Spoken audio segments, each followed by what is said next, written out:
Hey guys, Amy from Cruise Craze Fam, and welcome to my Carnival Splendor ship review. This is our preferred family ship.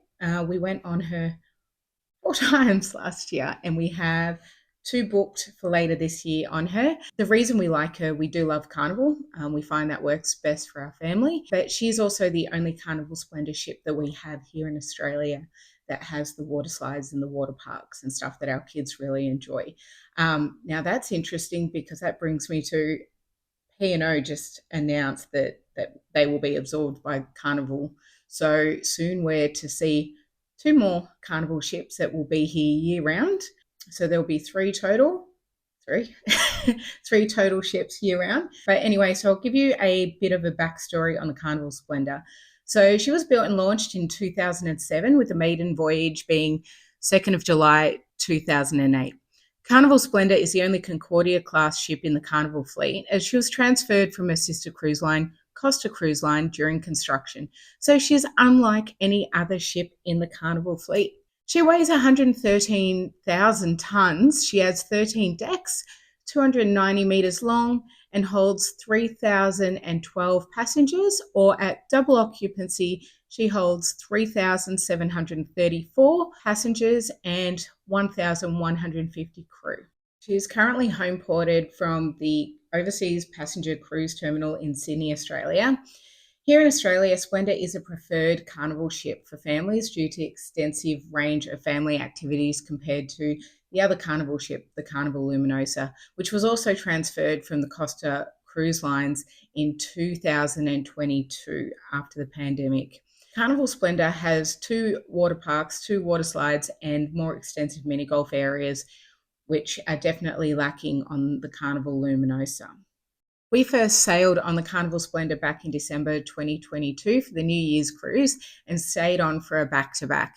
We have since been on two more cruises on her in 2023, and we have another back-to-back booked for October in 2024. So make sure you hit the subscribe button to see more of our Carnival Splendor adventures. There are pros and cons to this ship, as there is all ships, and in this video, I'm going to break down what we do and what we don't like about the Carnival Splendor to help you determine whether she is the right ship for you or not. I'll start with the positives. Food. So the included food options are Guy's Burger Joint, Pizza del Capitana, which is open until 4 a.m. So it's the perfect little go-to after a big night. You've got the Lido Buffet, the Carnival Deli, Mongolian Wok, Masala Tiger, which is an Indian food, and that is definitely a favorite for a lot of people. There's old-fashioned barbecue. There's, of course, your unlimited ice cream. You've got your main dining room for dinner, also your sea day brunches. So the Gold Pearl restaurant is your fixed time dining, and the Black Pearl is for your my time dining. So, but the Gold Pearl, you've got two fixed time dinings. I believe it's 5:15 or 7:45 on the Carnival Splendor. And then you've got room service, 24 hours, but only a select range of continental breakfast is free in the morning, and the rest is for an additional charge. The upcharge options for food are Fahrenheit 555. You've got the Seafood Shack, Chef's Table, 24-hour room service that I just mentioned, Java and Juice, and then Cherry on Top, which is their lolly or candy shop. All right, so that brings me to number two. So number two is entertainment. So with Carnival, the entertainment begins the moment you get on board. You get on board as a DJ right there in the atrium, playing the music, setting the tone. And then shortly after that, then you've got your sail away party. Carnival are known for their epic sail away parties. They're so much fun. You get involved, you get up, you dance, you've got the fun squad, you've got the playlist cast, you've even got the childcare, what do they call? Kids club workers there too. And everyone's just having so much fun. Then you can also, throughout the cruise, expect live productions. You've got your punchliner comedy clubs, karaoke. You've got singers and musicians and bands all throughout the ship. Audience participation activities. So you've got shows such as Deal or No Deal, The Legend of the Lido on the Lido deck, and they're ever so popular love and marriage shows. You've also got bingo, which is an extra cost, but a lot of people love it. And obviously, you've got a chance to win some money. You've got dive-in movies and so much more. The entertainment never stops at Carnival, and that's honestly one thing that I love about Carnival, because I love to be entertained and I love to be doing something all the time. All right, so let's go on to number 3. So we've got family friendly activities. So there is so much for you to do with the kids on Carnival, and that's why it's our preferred choice for when we're cruising with our kids. Our children in particular love the splash parks. So there are 2 splash parks on board Carnival Splendor. So there's a big one that's near the water slides. There is seating around it and everything. And that one is called the Waterworks, Carnival Waterworks. And there's a smaller one midship by the funnels, which is called Splashy Cove. And that's the one that our kids will tend to play at because they can play together on the slides and stuff at that one. At the other one, my son is too big for the slide in the water park. They can't play on the slides together, and they like to kind of chase each other around and play together. So keep in mind that all children must be potty trained or toilet trained to use any of the wet areas. They will not let people in there in nappies. They will pull them up. I've seen it happen many a times where parents have taken their children. Even with a swim nappy, you are not allowed in there. There was an incident on our last cruise where someone had an accident on one of the slides and it shut down all of the water areas. I mean, obviously that wasn't a potty trained thing, but it just shows how stringently they take the hygiene things on here. They shut down the waterworks, they shut down the water slides, they shut down everything because of the accident, and it was shut for the rest of the day. So you don't want to be the one being responsible for all the water activities being cut out for everyone. So make sure your children go to the toilet before they go, and make sure they are potty trained. Okay, so the 2 water slides, there is the yellow Twister water slide, and there is the green lighting water slide. So the green lighting is the one where the ground just drops out from beneath you. You drop down, go into this big kind of bowl thing and just kind of go around and then hop out and walk around. So the yellow one is your more traditional long water slide. I've done the yellow one. I haven't done the green lightning one yet, but that is my goal for the next cruise. So hopefully on the next cruise. There are 2 pools on the Carnival Splendor. There is your main Lido deck pool, which is your family pool, which is mid-deck on deck 9, so the Lido deck, or there is the Serenity pool, which is for adults only, so children cannot use that one. Just keep in mind there are lifeguards there most of the time, but parents are still responsible for their own children. There is also flotation devices or flotation vests that the children can wear free of charge. They don't charge for those. So up on deck, there is fun mini golf areas. There's a basketball court, table tennis, foosball, and lots more. It's all free of charge for your use. And there's also a games arcade for an additional cost. Carnival has a super fun partnership with Dr. Seuss. As a part of this, you can expect the Seussapalooza parade where the kids first meet up in the El Morocco Lounge for some warm-ups, and then a parade through the ship up to the Spectacular Theatre. Yes, it's called Spectacular. I don't know why it's in there twice, but that's what it is, for the Dr. Seuss story time, which is honestly such a great watch for all ages. I've seen it 4 times now and I still love it. On the last sea day of each cruise, there is also Dr. Seuss breakfast, which has recently changed to Thing 1, Thing 2 birthday breakfast, which from what I've heard, it's pretty similar. Just they'll sing happy birthday to those who are celebrating a birthday around that time. So there is an additional cost for that of $22 for adults and $15 for children. And of course, there is Camp Ocean for the kids aged 2 to 11. So you've got the Penguins, which is for ages 2 to 5. You've got Stingray for children 6 to 8. Sharks for ages 9 to 11. And then there's a teen program. So Circle C is for 12 to 14. And Club O2 is for 15 to 17. There is an infant or turtles program, they call it, for under two. So this is limited time at port and sea days for $8 per hour. Or there is a slumber party like babysitting service in the evening in the camp ocean with the other children from 9 p.m. till 12 a.m. for $8 per child per hour.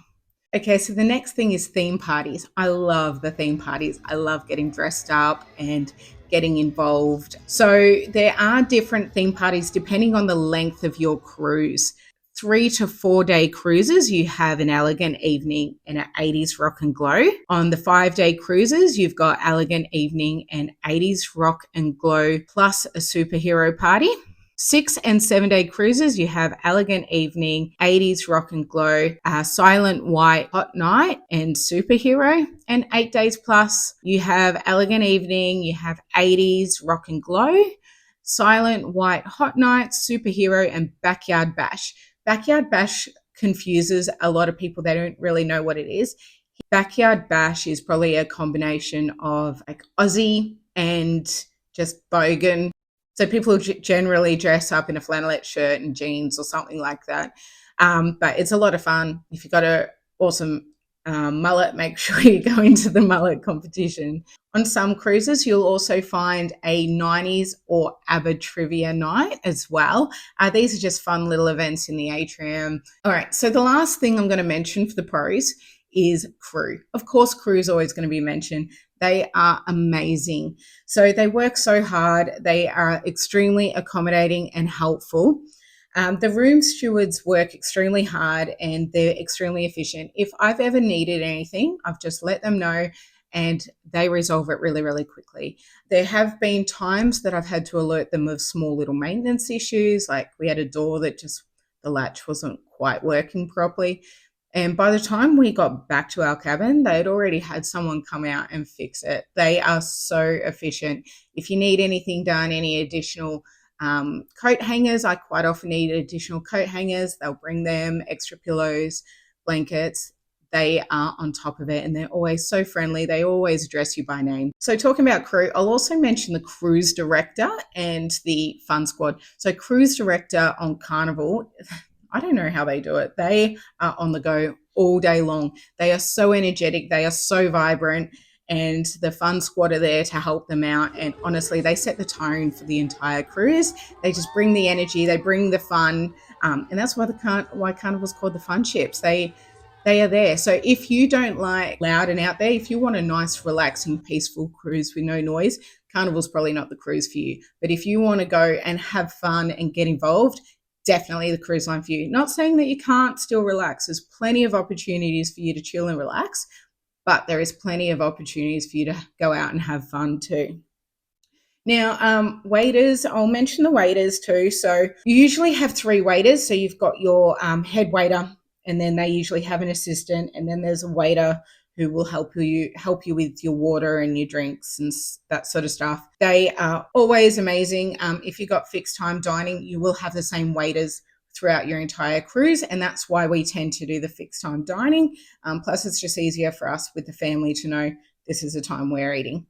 You'll generally find a bartender or a crew member that you really, really connect with as well. And I'll just say sometimes these crew really do make your cruise, and sometimes they even incentivize you or sway you to want to return because you just get such a good connection with them. You really get to know them and you just want to go back and see them and have fun with them again. So shout out to all the crew. They're always amazing. I've never had a bad experience with crew, like I don't think ever. So they're always great. Okay, so now for the cons. So the most commonly brought up issue that people have with Carnival Splendor is her decor. So she's nicknamed the Pink Lady for a good reason. There is pink, zebra print, and circles everywhere. In the tiling is paired with a vibrant lime green grout. It reminds me of the pink and the lime green color scheme that I had in my bedroom when I was 19. So that would have been 2004. Maybe she was a few years behind the fashion when she was designed, but she was designed for the Italian market. So it's not necessarily going to be to the Australian taste. So the decor is very loud and in your face. But for us personally, we've looked past that pretty quickly and it almost became like a unique and quirky charm that we like about the Carnival Splendor. A part of what I like about the decor on the older Carnival ships in particular is how unique it is. You don't find anything like that, like so extravagant, extravagantly decorated on land. So it really makes you feel like you are on a ship or like nowhere on land. The other common complaint about Carnival Splendor is her layout. So, in particular, the way that decks 3 and 4 are broken up with the Black Pearl restaurant being located in the middle. So, on deck 3 and 4, you can't pass through from the back of the ship to the front of the ship and vice versa. The other thing that's a little bit unique about Carnival Splendor is that her atrium is at the forward or the front of the ship, where generally the atrium is located in the middle. So I have seen a few people get lost trying to find the Black Pearl restaurant. They've gone down the wrong lifts. So generally, if you want to get front to back or back to front, then you will go on either your cabin deck. So if you're on decks 1, 2, 6, 7, 8, 9, even up on deck 10, you can get from the back to the front of the ship. But generally, we will mainly travel along deck 5. So deck 5 is your main entertainment type level. So it's a promenade deck. It's got your casino there. It's got a lot of your bars, the Alchemy Bar, your Piano Bar, the El Morocco Lounge, and then we'll go all the way to the front of the ship up to get to, say, the theatre or whatever. Once you get your head around that, it's really not that bad. It just takes a bit of getting used to, but it does really, really throw some people. So the next con would be the family pool. So there is only one family pool on the Carnival Splendor, and it does get quite busy on sea days. So it is a saltwater pool, and we have found that it really does sting your eyes. So if you've got kids going on there, make sure you pack some goggles with you. The other thing that I found quite odd, I don't know how, but the cotton underwear that the boys were wearing under their board shorts, the water in the pool actually bleached the underwear. So I don't know if there's additional chemicals in there that has done that. Didn't have any issues with the swimwear or the bathers. It was only the cotton underwear. So don't know what that is that's caused that. So the pool itself is 1.37 meters deep. So it is quite deep. As I said earlier, parents are responsible for their own children. Even when there is pool lifeguards there, make sure you're keeping an eye on your children. If they're not capable swimmers, if they can't swim on their own, make sure you put one of the water vests on them or the flotation vests that are available. Make sure you're in the pool with them. Even if they can swim, make sure you're supervising. Limited ports and itineraries. So Carnival Splendor home ports out of Sydney. Up until the recent announcement that Carnival will soon absorb the P&O Pacific Encounter and the Pacific Adventure, she has been the only year-round Carnival ship we have. Her itineraries generally include Moreton Island in Queensland, Northern Queensland, New Zealand, and the South Pacific. There are very few exceptions where she will venture to other places, but there is ones like the Melbourne Cup, and when she goes to Singapore for her dry dock. A lot of the ports are tender ports, so they don't have a large dock that the ship can pull up next to. So that means that they have to tender them out with little boats to get them into land. So this is also why these cruise lines don't bring larger ships to these ports. Could you imagine them trying to disembark 7,000 passengers and, up to like possibly about 500 crew members or something?